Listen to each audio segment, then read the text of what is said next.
Alright y'all, welcome back to the channel and to some more turkey patterning, and today we've got a combo that one of you guys requested for us to test, and it's definitely pretty interesting. It could work out surprisingly well for us, but it also could be a little bit of a disappointment as well. I think a lot of it is probably going to come down to how the shells can actually perform, since we've been on a pretty decent run with these type of chokes here recently. So we're going to get some pretty interesting results out of this for sure. But for the shells I got today, I brought out some of the Hevi-Shot Magnum Blend turkey loads. These ones are a 20 gauge, 3-inch, 1¼ ounce payload of 5, 6, and 7 shot blend, moving about 1,200 feet per second. As you can see, this is their 12 density, high performance tungsten type of blend here. It's not actually TSS, and it's technically not even heavy 13 either, with it being apparently 12 grams per cc of density. It's a little bit denser than lead. I think lead is 11.3, 11.4, something like that. So these will hit a little bit harder than lead, thus why they can put stuff like 7 shot in here as well. Sometimes these Hevi-Shot shells are good, sometimes they're kind of junk, and even down to just something like a blend shell like this in the first place, no matter what brand, can be finicky sometimes. But we've seen some promising results out of these in our previous testing, so maybe we continue that trend today. But as for our setup we're running, I brought out the Stevens 301 20 gauge. It's got a vector red dot up on top with a 26-inch barrel, and one of you guys wanted to see those mag blend shells put through the Primos Tight Wad. This is a 570 constriction choke, and these tight wads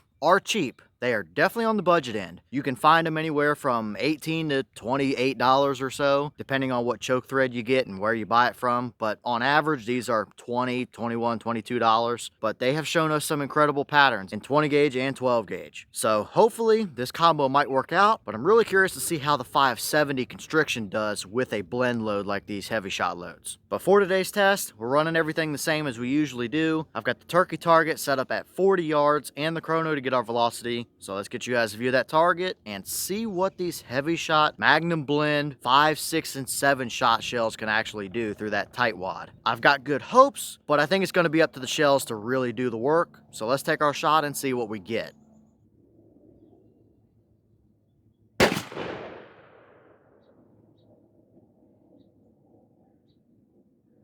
Okay, that shell gave us 1215 through the chrono. Boss claim is 1200, so from our 26-inch barrel with a little bit extra choke out of the end, we're seeing exactly what we're supposed to be. So looking good here for velocity, but did we actually get a good pattern down there at 40? Let's go check it out and see.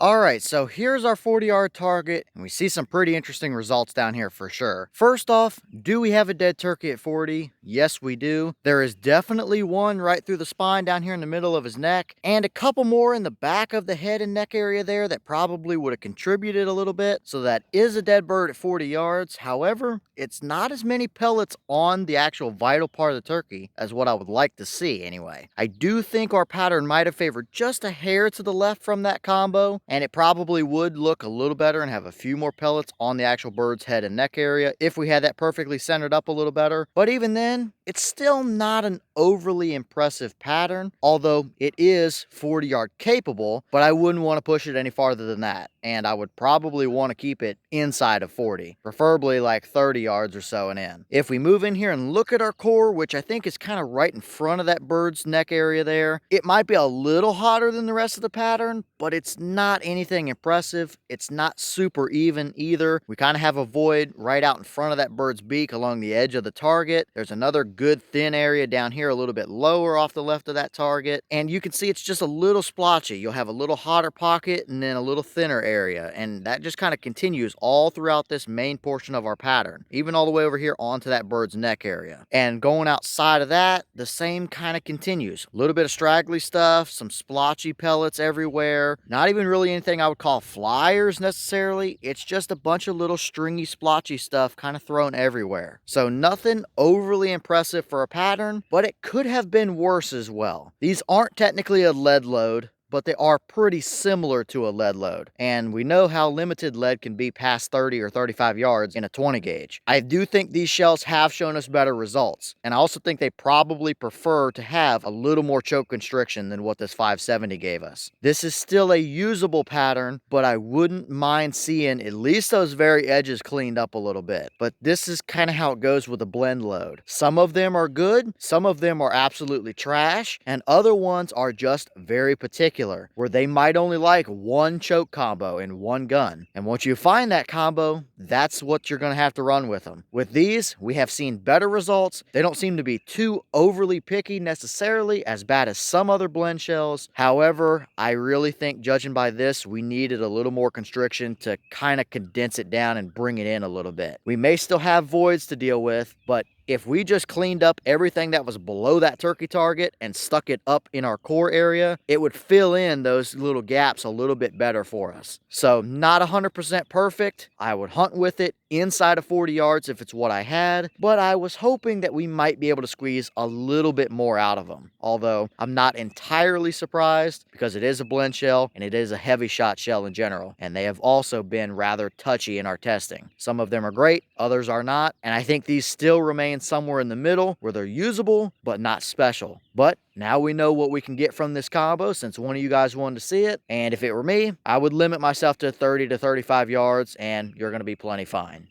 And here's the wad from that shell. They are nothing overly special or fancy, but they are pretty stiff wads as well. We opened it up pretty even, maybe not quite this pedal as far as the others, but nothing stuck in there, no major damage, no snag ups or nothing like that. So ultimately, nothing I'm really too worried about as far as the wad goes. Alright y'all, well, what did you think about that result right there? I think it probably did about how I expected it to, although I definitely had hopes that maybe we could bring it in a little bit, but I'm not entirely surprised with this result either. This has been pretty average with these Hevi-Shot Magnum Blend shells across the board in all of our testing with them. They're always good enough, and sometimes you can find the right choke combo that does give you a pretty nice pattern to work with, but most of the time, they're just okay. And I think that's what we saw here. For what it is, a 5, 6, 7 shot blend in a 20 gauge load, it's usable out to 40 yards, definitely inside of 35 yards, you're going to be good enough for sure, but it's nothing special either. And if I had my pick of a bunch of different shells on the shelf, these probably aren't going to be it if I'm looking for a 20 gauge load. There are better options out there for sure, especially when it comes to sub gauges. TSS is kind of just the way to go, but that pattern is also on par with, or sometimes even better than, what you can get with lead at 40 yards in a 20 gauge. So maybe a little bit of personal preference. It's an okay pattern, but it's definitely not going to win any pattern test competitions for sure. So leave all your thoughts down below. Is that about what you expected to see? Were you a little surprised one way or the other? Have you tested any of these 20 gauge mag blend shells, and if so, what kind of results have you seen? Is that a pattern or a combo you would hunt with? Or would you prefer to see it brought in a little bit more, maybe a little bit more even, less little voids and splotchiness areas? Or are you perfectly fine with that, especially if you're hunting a little bit closer than 40 yards? And maybe what other combos do you want to see us run with either those 20 gauge mag blend loads or that 301 with the tight wad choke? Let me know all that down below. But with that being said, I've got some more testing to get done for you guys, so I'm going to get back to it. As always, we have the channel Instagram as well as the mailbox where you can send stuff if you'd like. All the information will be in the description if you're interested in it, but I'm going to get back to it, so I'll see y'all in the next one.